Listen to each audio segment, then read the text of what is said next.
새해 첫 주 1월 1일 정유년 새해의 새아침 하나님의 축복하심이 여러분들과 함께 하시기를 기원합니다. 한 해를 보내는 마지막 밤은 호주에서 불꽃놀이 파이어웍스로 수십 명이 함께 모여서 하바브리지 위에 터뜨리는 불꽃을 바라보면서 밝아오는 새해를 기원했습니다. 새해 아침, 새 소망이 여러분들에게 함께 하시기를 기원합니다. 금년은 정유년 닭띠해지요. 붉은 닭이라고 얘기합니다. 닭은 새벽을 깨우는 상징적인 동물로 되어 있습니다. 어두운 밤을 깨우고 동토우는 여명을 알리는 그러한 닭입니다. 여명을 알리는 닭, 지혜롭고 그리고 선지자적이고 그리고 앞서 오는 역사의 동토움을 느끼는 동물로서 닭, 정유해입니다. 금년 한 해는 이런 새로운 소망, 앞을 내다볼 수 있는 그런 예언자적 안목을 가지고 살아가는 한 해가 되시기를 바라는 것입니다. 베드로는 닭이 우는 울음소리를 듣고 예수 그리스도의 가르침을 깨닫고 자기의 실수를 통회하면서 눈물을 흘렸습니다.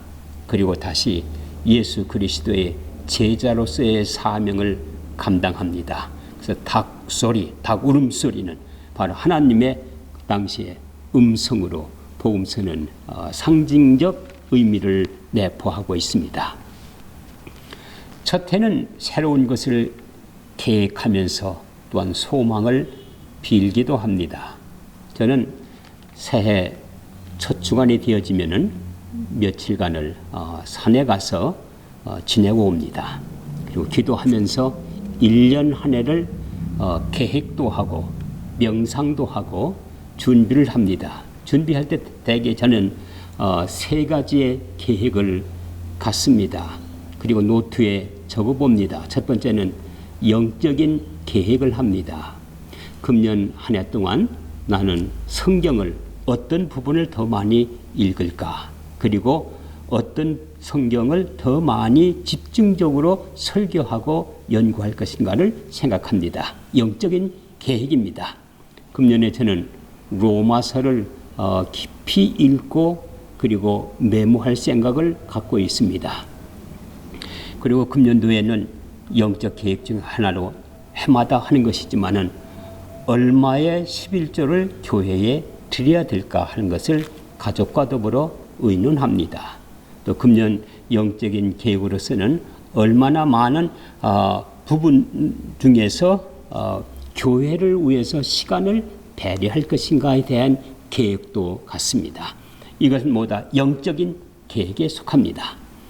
두 번째로 저는 지혜에 관한 지식에 관한 계획을 합니다. 제가 대학에서 가르치는 사람으로서 금년 한 해 동안 나는 어떤 책을 주로 읽을 것인지 책의 목록을 만들고 그리고 어떤 주제를 학생들에게 가르칠 것인지에 대한 서브젝트, 학과목의 서브젝트를 계획합니다.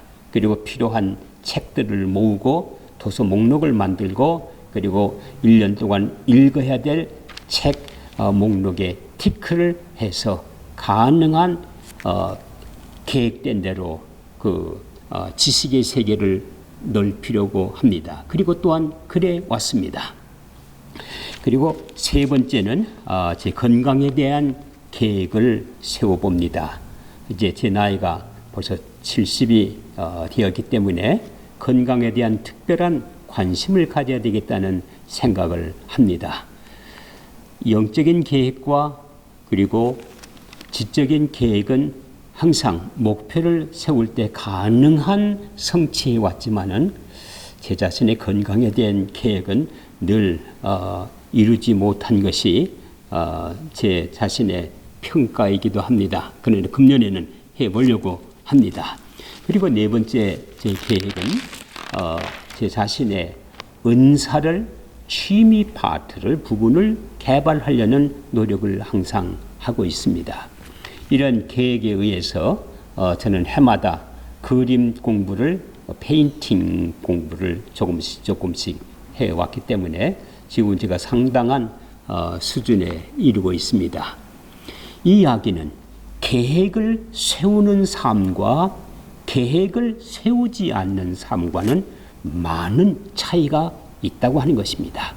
계획을 세우고 그 목표를 향해서 가는 삶에는 어떤 성취에 대한 의욕과 그리고 지혜가 생기지만은 계획 없이 사는 생활은 아무것도 이룰 수가 없습니다. 금년에는 여러분들이 영적인 계획이든 지적인 계획이든 또 여러분 자신의 건강에 대한 계획이든 그 외에도 여러분이 성취하고 싶은 목표를 세워서 한번 실천하려고 노력하는 해가 되시기를 바라는 것입니다. 오늘 본문에 보면은 예레미야 선지자가 바벨론으로 포로로 잡혀가는 백성들에게 편지를 보냈습니다. 그 편지의 내용이 오늘 예레미야서 29장에 기록되어 있습니다. 거기에 몇 가지 강조가 있습니다. 예레미야 선지자가 그 백성들을 향해서 이렇게 첫 번째로 기록합니다. 너희는 바벨론으로 가면은 곧 돌아오리라고 생각하지 말거라. 그리고 작은 밭대기라도 잘 가꾸어서 거기에 전원을 가꾸어서 거기서 나는 소출을 먹고 살아야 된다. 지금 말로 말하면은 내게 주어진 사업과 일에 성실하거라 하는 뜻입니다. 금년은 여러분에게 주어진 작은 사업장이라도 그리고 만족하지 못한 직장이라도 그곳에서 성실하시기를 축원합니다. 그 성실 속에서 새로운 하나님의 축복이 시작되어집니다. 두 번째 본문에서 보면은 너희들이 바벨론에 가면은 거기에서 내 자녀들은 결혼해야 될 것이고 그리고 가정을 이루어야 될 것이다.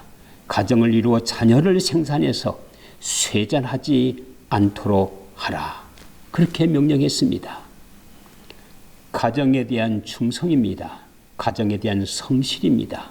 금년 한 해 동안 아내는 남편을 사랑하고 남편은 아내를 사랑하고 자녀는 부모를 존경하고 부모는 자녀를 잘 돌보고 가꾸시기를 바랍니다. 가정을 잘 다스리고 하늘나라의 모습을 만드는 평화의 가정, 사랑의 가정을 만드시는 한 해가 되시기를 바라는 것입니다. 한 해의 계획은 큰 데 있지 않습니다. 이런 작은 일을 바르게 계획하고 수정함으로써 그 계획이 보다 알찬 내용이 될 수 있는 것입니다. 세 번째로는 예레미야 선지자는 신앙에 대한 권면을 본문에서 합니다. 너희들이 바벨론에 가거든 그곳에서 우상 숭배를 하지 말거라. 그리고 사신 우상을 섬기지 말거라. 그리고 미신에 유혹되지도 말거라. 살아계신 하나님이 너희들의 보장이 될 것이라고 가르쳤습니다. 그분에게 묻거라. 그리고 그분에게 기도하라. 그러면 그분이 너를 들으시고 너를 도우시며 축복할 것이라고 약속하셨습니다. 하나님은 우리 기도의 보장이십니다. 하나님은 우리의 모든 삶의 내용의 보증이 되십니다.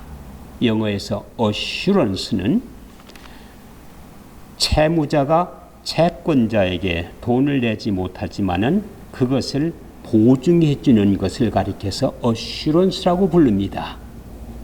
그리고 책임을 져준다는 뜻입니다.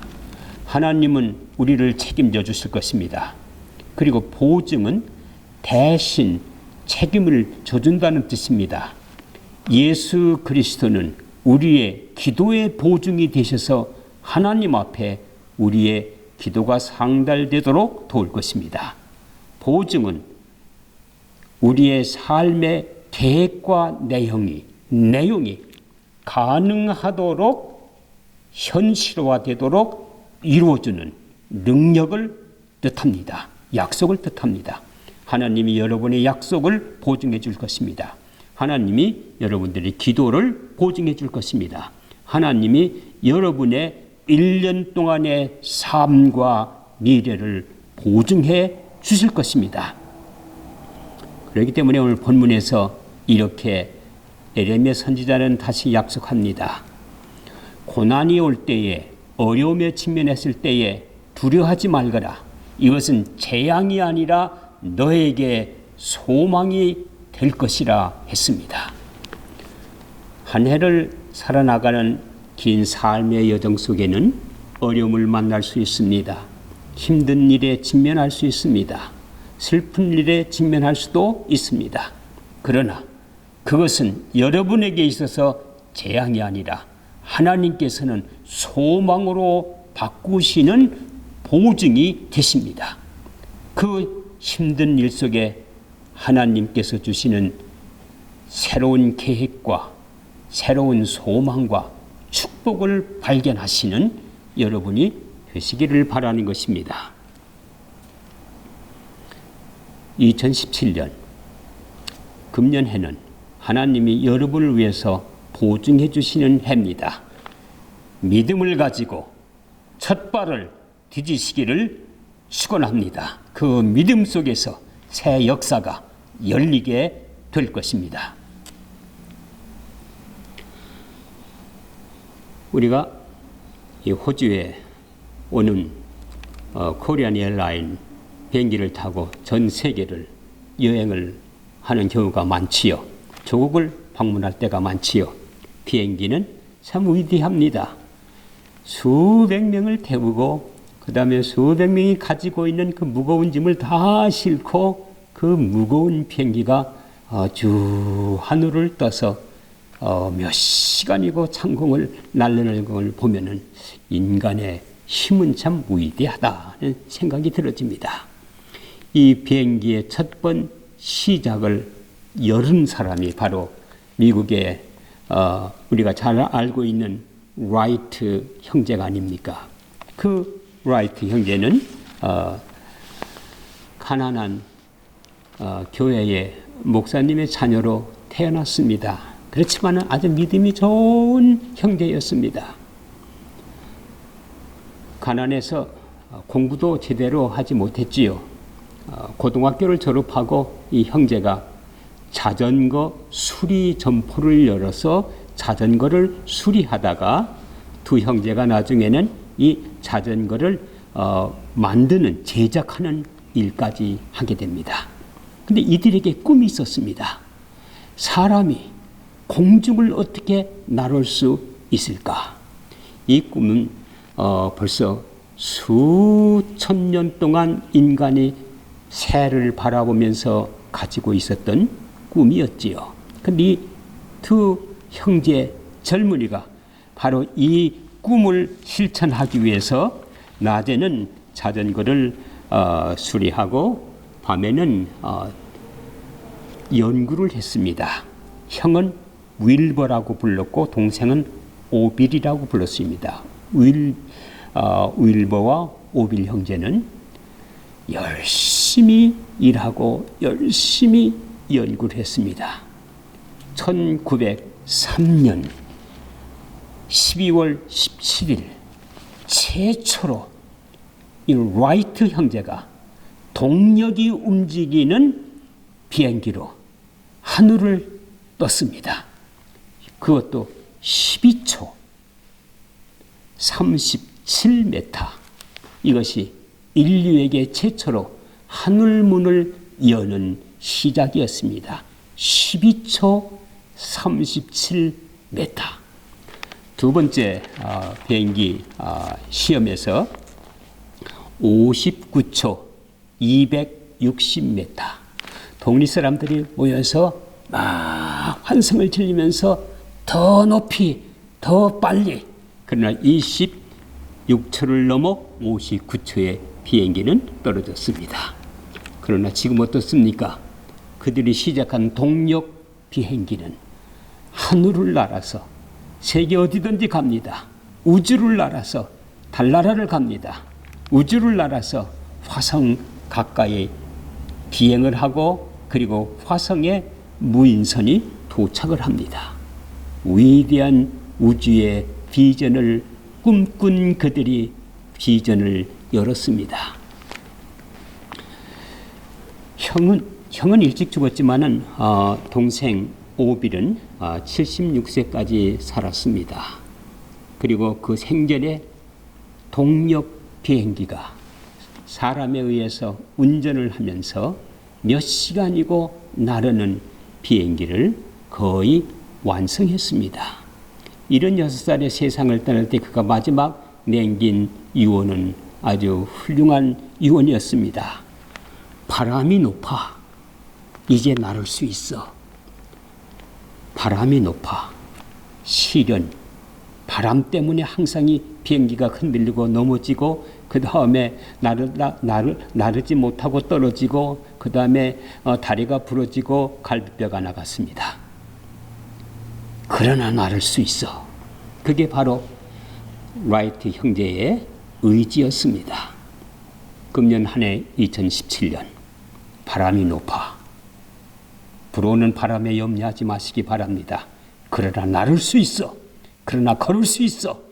이러한 용기와 소망과 자신을 갖기를 바라는 것입니다.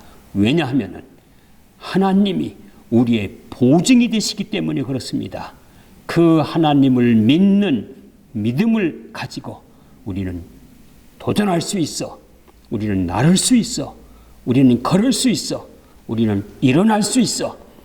이러한 대담한 용기를 가지시기를 축원합니다. 이런 새로운 희망, 새로운 시작, 새로운 역사를 여는 새로운 비전의 아침이 여러분의 가슴에 동토기를 축원합니다. 우리의 조국 땅에 동토기를 축원합니다.